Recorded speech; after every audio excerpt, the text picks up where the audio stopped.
موت ایمان پہ دے مدینے میں، اور محمود عاقبت فرما۔ الحمدللہ رب العالمین، والصلاة والسلام علی سید المرسلین، اما بعد فاعوذ باللہ من الشیطان الرجیم، بسم اللہ الرحمن الرحیم۔ الصلاة والسلام علیک یا رسول اللہ،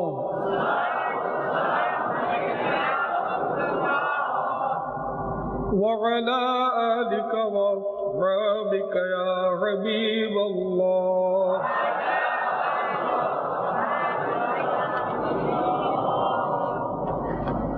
الصلاة والسلام عليك يا نبي الله، وعلى آلك وأصحابك يا نور الله۔